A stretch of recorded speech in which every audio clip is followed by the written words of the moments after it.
Hello, everybody. Welcome into the second episode of Tavern Takes. We're going to talk a little NFL Championship weekend, along with the outlooks for the future on the two teams that lost, and then give a little Super Bowl preview as well. Today, I have with me my good buddy Josh. As you saw in the first article, he is one of the 8 or so in the group chat that you might actually hear from on these podcasts. But I'm going to throw it to Josh. I'm going to let him tell you a little bit about himself, and here we go. Hello, everybody. Obviously, I'm Josh. Big Packers fan, big Bucks fan, Badgers, pretty much all Wisconsin sports, Brewers. Hate the Seahawks, so Cole's little backdrop there. Got to throw a jab in. Big hunter, fisher, otherwise. Pumped about this, though. Glad to be here. So. Yeah, a little backdrop too is Josh and I actually kind of started this in 2018 and tried to give it a go around with the article writing, but I got lazy and life kind of happened, so it never officially took off. But if I could say it, Josh is basically the co-founder of Tavern Takes as well, so he will be big part of this. He's already written a couple articles. Go check him out. They're on the socials. But hey, we're going to talk about a little about what he said in his articles, and let's get this started with the NFC Championship here, where the Eagles pretty much took it to the Commanders, in which I put out a reel on Sunday morning where I thought the Commanders would cover. I didn't think they'd win. They were 6.5, I believe, at the time that I put the reel out. I really thought they'd easily cover that. However, Philadelphia's run game just proved to be way too much, and a Jalen Hurts showed up that I haven't seen in quite some time. So, what are your kind of thoughts on the Philadelphia side of this start out and how that all went? Saquon's an animal. Saquon's an animal. Jalen Hurts and A.J. Brown, they actually look like they had some solid chemistry in this one. I mean, obviously, a little while back, A.J. Brown was kind of throwing jabs out there. That didn't seem to be existent this time around. He had a very smooth, 6 for 96 and a touchdown, and it just looked so easy for him. I mean, but you kind of just knew the game was over from that first, home run hitter that Saquon had out of the gate. First play on offense. What was it, 70? Yeah, 60 or 70, yeah. Yeah, 70 yards.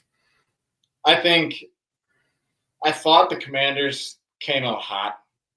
They settled for a field goal, but, I mean, they moved the ball well in their first possession, and then just Saquon just was Saquon. I mean, right out of the gate, and there was just no turning back. I mean, and also my other – I think I wrote about this, but Philly's defense is the best in the league. I mean, filthy. Vic Fangio's got that defense clicking, and yeah, they're really good. I mean, turns out they're the best team in the NFC, and everybody thought it was Detroit, but here Philly is. So, well, and I saw at one point in this game too, the Commanders had run 30 plays to Philly's 8, and it was 14-6. Philly ran 8 plays. It was up 14. It was up 14-6, and it's like, yeah. Especially in the first half, it almost seemed like because it was kind of close at the half, right? If I remember correctly. It was close. It was obtainable at half. Let's put it that way. It wasn't like it was. You weren't writing the game off by any stretch of the imagination, but it wasn't like, I don't know, you weren't holding on to the edge of your seat. But it seemed like even in an obtainable game, Philly just controlled that whole entirety of the game. I mean, it was Commanders. Well, they had a shot, but I mean, I don't know. They just They just kept putting the ball on the ground. Yeah, you can't fumble. You can't fumble 3 times. You just can't. When I knew it was over was the Austin Eckler. I believe it was 20 was it 25-13 or 24-13, I think it was. And the Commanders actually had the ball. It was right after Jake Elliott missed that field goal in the second half. And they were putting together a little drive, and then Eckler just gets peanut punched by Packer legend Owen Burks, I believe. Burks. Unbelievable. Yep. That guy. That dude was a menace all day yesterday, too. Felt like he kept coming up. Couldn't do anything in Green Bay. Yeah, it's the story of Philly's defense, though. They've got so many other guys that can make up for a guy like Owen Burks to just go play free. Like, he doesn't, you got big play Slay on the edge. You got Jalen Carter and a rare sighting from Jordan Davis this game, too, making a big play up front in the middle. And then Zach Bond. I mean, obviously, as we are Badger fans, it's really nice to see him just finally get a true chance, because he never really got one in New Orleans. And I always thought that was kind of weird, because Bond was so good at Wisconsin, especially his last year. He was just a game wrecker. And it's good to see him get he's going to get a big payday. I'd assume from Philly. They'd be a fool not to pay him. But it was really good to see that. So let's talk a little bit about the Commanders in the future, of where they, are headed. And I'll lead off, and I just feel like they have. As long as you got 5 back there, man, sky's the limit. And now with new ownership, and you don't have Dan Snyder's bum ass running that organization, and people who care, hopefully they get a new stadium. And I feel like Dan Quinn's a good coach. And Cliff Kingsbury's a good offensive coordinator. Yeah. Too. They need to hopefully keep him as long as they can. I don't know. He said he hasn't decided on whether or not he was going to interview for the Saints job. But now that they lost, I'm sure we'll hear a report about that within the next day or two to see if he'll interview for that head coaching job. But I think he'd be a fool. I think he should just stay with the Commanders one more year and kind of see what you can do with that. They have a lot of cap room too. Yeah. And I think, Cliff Kingsbury's shot at a head coach, it's so different being a head coach and a play caller rather than just a play caller. And him and Jaden, just that pairing together just is as smooth as butter, in my opinion. I mean, but, my take on Jaden, I said this with a Bear fan friend of mine, that Jaden was going to be the best quarterback in this draft. And obviously we had this argument about Caleb Williams and blah, blah, blah, whatever. Yep. But Jaden to me is just very Lamar-like. I'm not saying he's Lamar by any means, but he's very Lamar-like. And it's like watching young Lamar again. And it's just kind of fun. It's kind of cool. The age of a running quarterback is kind of back in the NFL again. And it's just the new wave of quarterbacks, really, in my opinion. And it's going to be health with him, as it is with every. Yeah. You don't want to do RG3 all over again. He's got to be smart, right? He's got to be smart, take the hits when he needs to, which it appears he's done a pretty good job of that this year. I don't think his injury was an unnecessary hit he took, if I remember correctly. But as long as he should give Russ a call, good old Russell Wilson a call, and talk to Russ about what he did, because Russ did a very good job of never taking hits too. Just getting down, getting that slide down, doing what you need to do to make sure you're available every week. Like I said, the arrow's pointing up with them. I believe I had heard from some people online, some verified sources. They have something like 60 mil in cap room. Like they have quite a bit of cap to play with this offseason too. And, we'll see. I'm not sure if Lattimore's contract is up or he's still under contract and they would have to pay him. That would be a lump sum of money. I'm not exactly sure. Let me look at that quick. Not exactly sure whether or not he is up for contract. I don't believe he is. Looks like he's under a 5-year deal right now. No, the Commanders have him for actually a couple more years. Okay. Yeah, he just signed that deal in 23, so he's not a free agent until 31. So they don't even need to worry about paying him. Now you can go make moves. The defense is what they're going to need to fix. Oh yeah. They're going to need to make some moves there. I think they need. What's up? I think they need an edge rusher. Edge. Yeah. Edge would be nice. They also need somebody to beef up that middle. I mean, they didn't have Daron Payne today, but if one guy is what makes or breaks your run defense, there's other problems with that as well. So some interior and or an edge guy. I think they are pretty good at corner with Sanderstill and Lattimore and Jeremy Chin on the back end. That's 3 pretty decent guys on the back end. That allows you to go spend money out of that front 7. Also, you got to see if Bobby's going to play another year. Yeah, I mean, dude seems timeless. Being a Seahawks fan, just keeps getting the job done, but eventually he's going to run out of steam. They might want to work with Frankie Luvu on his timing. Good old Luvu. That might have been my favorite part of the game. Like that, I learned a new rule. I didn't realize that you can allow a score. The refs can allow a score. I didn't know that either until they said that. But I also don't hate what Frankie was doing. I mean, screw it.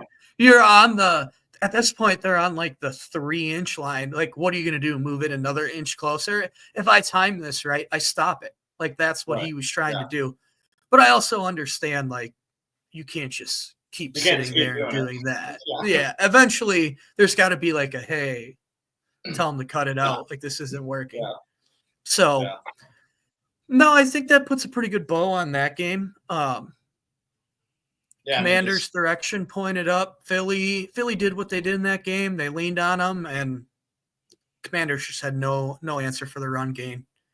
And I think Philly's just the best roster in the league. I mean, roster-wise, they're the best in the league. They got people everywhere. I mean, they do.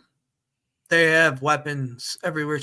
Every which way you look. Not to mention, they just draft well.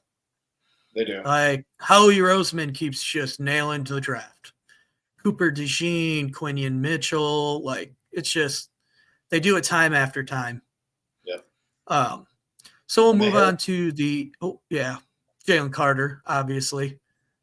We'll move on to the Bills-Chiefs game, and I'll kind of let you take it away on this one to start out. I caught most of the game and then read some stuff when I woke up this morning, but I'll kind of let you take it from here and tell me what you thought about that. It's the Chiefs again. I will say it, as a football fan, it was a really good game.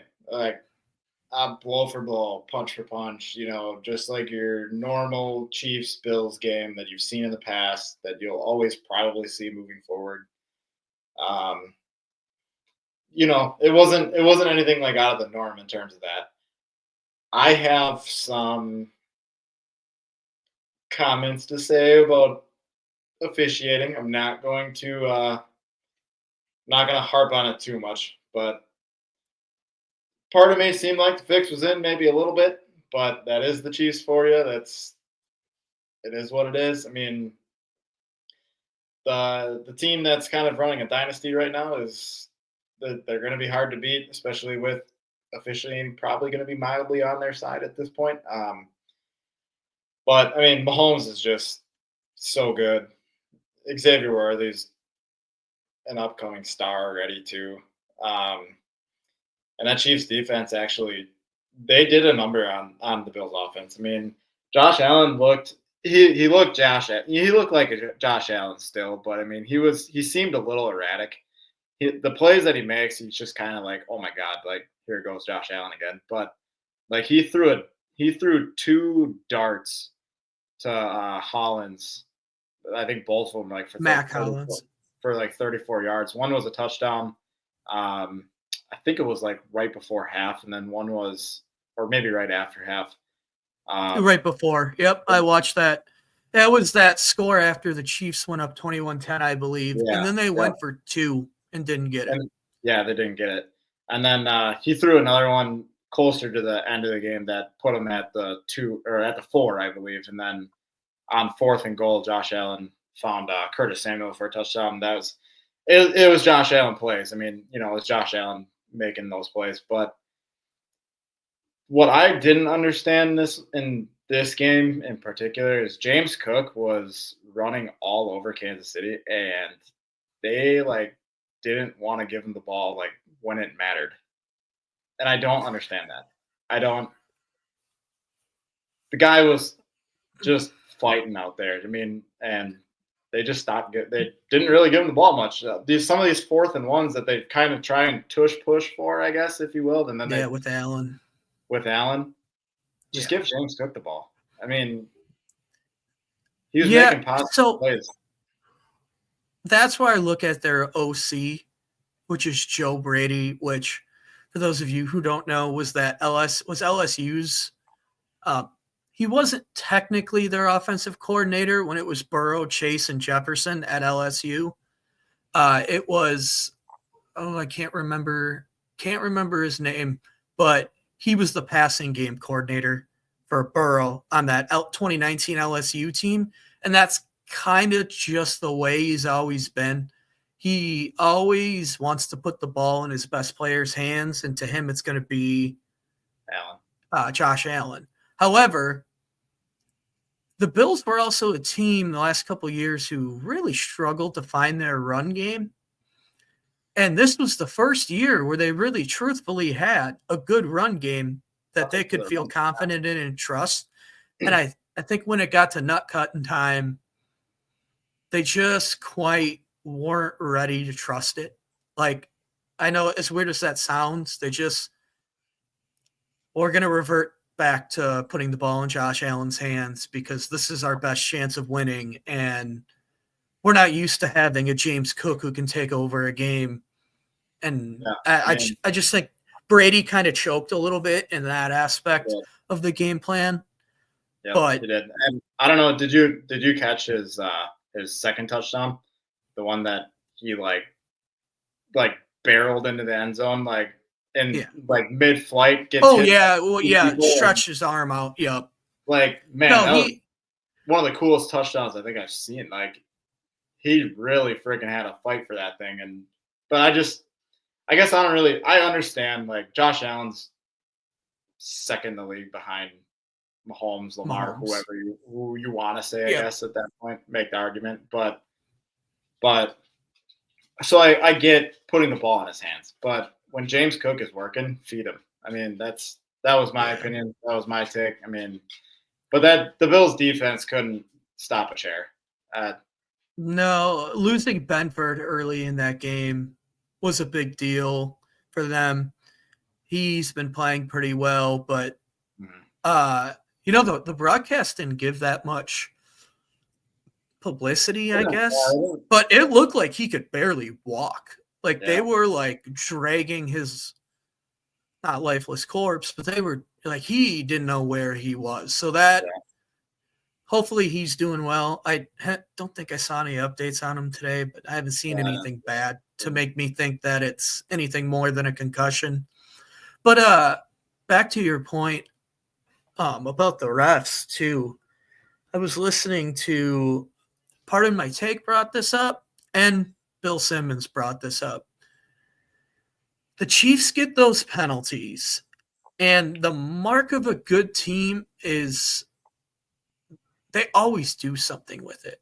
If the Chiefs get those penalties and they don't go do anything with it, no one would care.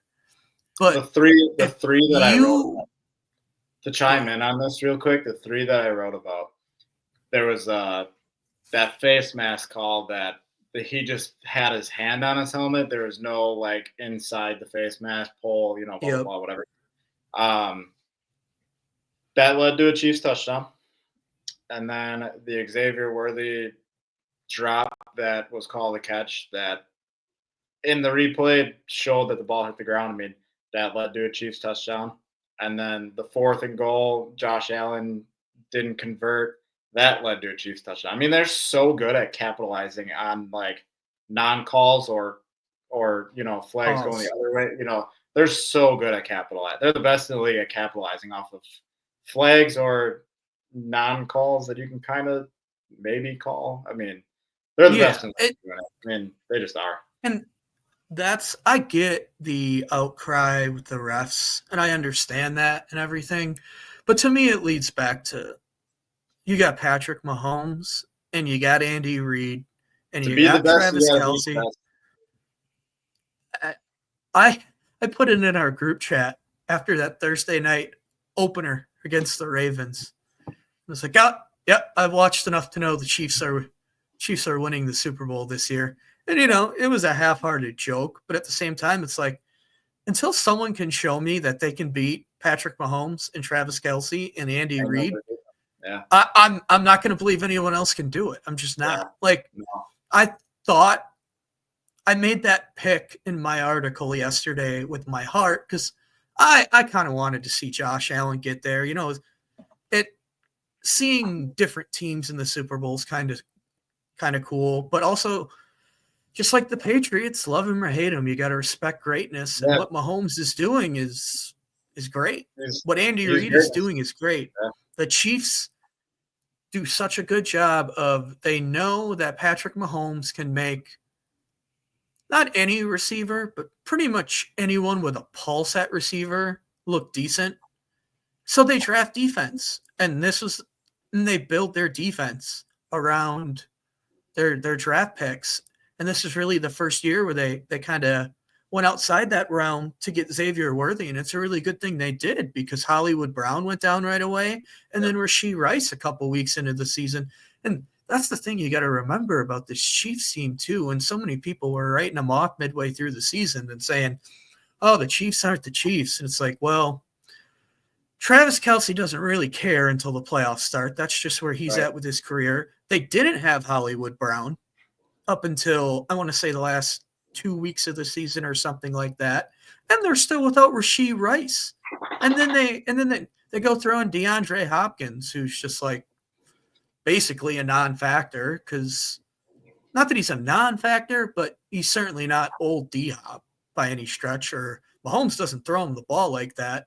It's all about Xavier Worthy in that offense, and they just keep doing it, man. And I don't see an end in sight, No, unfortunately. they're I mean, they're the even if they're the modern day Patriots. I mean, and yeah, and like you said, and we can harp on the officiating. We can harp on whatever the Chiefs being the Chiefs, blah blah blah. But like I said, at the end of the day, to be the best, you got to beat the best, and they are the best. And it is what it is. I mean, you got to respect it. I mean, as much yeah, as any other NFL fan outside of being a Kansas City fan would hate it. I mean, yeah, you're in a good. I think part of my take I think said this, but you're in a good spot on your team when everybody hates you. oh yeah, because everyone wants to see the new team or the team that's never won one win one. They don't want to see the same old, and everyone hates them. And I can't say I'm a fan of them by any stretch of the Yeah, imagination, but I respect greatness. It was the same thing with Brady. Like right. I didn't like Brady, but I respected him because he Yeah, did what he did, man. He took a pay cut to win Super Bowls. Mahomes kind of did the same thing, not to the extent that Brady did it. Mahomes still took his bag, but I guarantee you, Mahomes' next contract, dude's all about winning. It's all he cares about. He's gonna take less than what the number one contract in the league is right now. Like, it's just how other quarterbacks and other teams haven't figured that out kind of always blows my mind. And I know that's easier said than done to get your star quarterback to take less money than what he's actually yeah. worth. But that shows how much Mahomes wants to win a Super Bowl, wants to win Super Bowls. Like, he takes less money than he could really demand. Isn't He it could ask crazy for that another contract every year, but he doesn't. isn't Just it goes crazy out there that and wins. isn't it crazy that Yeah. he's 29 years old, already has 3 rings, and he's just so on pace for Tom Brady. It's insane. Yeah, I think he's going to catch him too. I think let's get to the Bills first before I make the comment I was about to make. But, I don't know if I change anything if I'm the Bills. They got to get better defensively. I think you got to attack that in the draft. I don't know their cap situation. I can't imagine it's great, although moving off Stephon Diggs this offseason had to help, but and that they got to find it. I mean, well, that whole receiving core is young, and yeah, Allen is sort of proving what Mahomes has proved in that this is the first year Allen's really kind of went out and did it with the no-namers. You know what I mean? Like Mac Hollins making big plays. Amari Cooper's not a no-namer, but he's not exactly putting up the production he once was. Khalil Shakir's a young guy. You got Dalton Kincaid, and then you got Keon Coleman on the edge. So they got James Cook in the back. They actually got 2-3 good running backs. I think it's Ty Johnson, James Cook, and Ray Davis. And Ray Davis is a rookie too. They got the offensive, and their offensive line this year is vastly improved. They went out and did a very good job with their O-line this year. So they just gotta find a way to make it work on defense, and they'll be right back in the same spot. But like we talked about, they got to figure out they almost have to do what Michigan University did with Ohio State, where Michigan, when they lost 400 to Ohio State, said, screw it. We're going to build a roster to beat Ohio State. We're not going to build a roster to win a national championship necessarily, although I'm sure they knew that if they could beat Ohio State, it would come with it. But what they did was they started playing the game the way they knew they could beat Ohio State. And look at the last, 4 years now in a row? They've beaten Ohio State. Ohio State wins the national championship this year. Michigan still beats them, and Michigan was terrible. Yeah. So I think the Bills kind of got to look at it that way and be like, we got to build a roster to beat the Chiefs. Like, forget about everyone else in the league. Forget about the weekly matchups. We need to build a roster and a game plan and play that way all year. That gives us the best chance to beat the Chiefs. Because honestly, I mean, I'm out of ideas unless you're going to fire McDermott, which I don't see how you can fire McDermott. The thing is, I mean, it's not his fault. Patrick Mahomes is Patrick Mahomes. McDermott, yeah, I mean, you're just running into Mahomes every year, unfortunately. I mean, yeah, and that's just how the cookie crumbles for the Bills, seemingly every time they're in the playoffs. I mean, but yeah, the Sean McDermott thing, like jumping on the bandwagon of is he on the hot seat, blah, blah, blah. Do we remember what the Bills were before Sean McDermott and Josh Allen? Yeah, I think they'd be asinine to fire that guy. I don't see how you. Not to mention, like, who's out there that you're like, oh yeah, they're gonna come in. Yeah, he's gonna come in, and get us over the hump. There isn't anyone. McDermott's fine. Yeah. They're, like I said, their only offseason thing to me is we talked about is just build that defense. I think maybe get a receiver or two in the late rounds. See what you can do with flexibility in cap. Again, not sure what they have, but can't imagine it's a whole heck of a lot. Just do what you can about that defense and then try and come up with, like I said, a new game plan. Yep. And work that game plan all year next year. Because it's like the Chiefs have Patrick Mahomes. They're going to be in the AFC Championship every year. We're pretty much at that point with Josh Allen. Yeah. Not necessarily the AFC Championship, but the divisional round. Yeah. So no matter what's going on, that guy's getting you to the second weekend of the playoffs. Now you got to figure out how to get over that next hump. So we'll move on to the Super Bowl. We'll give a little couple-minute take here on what we think's going on there. I would be remiss if I did not mention in my article that I wrote Sunday, I actually hit a parlay with, I believe it was plus 800 or 1,891 odds. Of course, I don't bet, so I didn't actually win any money off of it, but it was anytime touchdown. I believe it was Jaden Daniels, A.J. Brown, and Terry McLaurin was my three anytime touchdowns in a parlay, and of course that hits if I actually bet, but I don't. So we'll move on to the Super. Should have took the drive the whole chunk. So moving on to the Super Bowl, like we just talked about, I think it's the Chiefs. Honestly, as much as I hate saying it, I think the Eagles can. If Hurts is going to play like he did last week, the Eagles certainly have a very good chance. It's all about getting home with 4 on Mahomes, and the Eagles can get home. If the Eagles can get home with only rushing 4, they have the corners and they have the linebacking core. I mean, if Owen Burks wants to play like Owen Burks did last week, you just spy him with Mahomes and let Zach Bongo do his thing in the middle of the field. But, that's relying on a backup linebacker to play out of his mind again. So I lean Chiefs again. Yeah. I think they get their 4th. Mahomes gets his 4th. Is that what it is? Unfortunately, but it nonetheless it should be a good game. At least we got that. What are your thoughts? I mean, same as yours.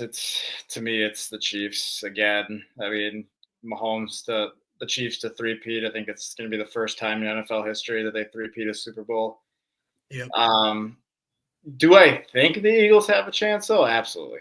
They.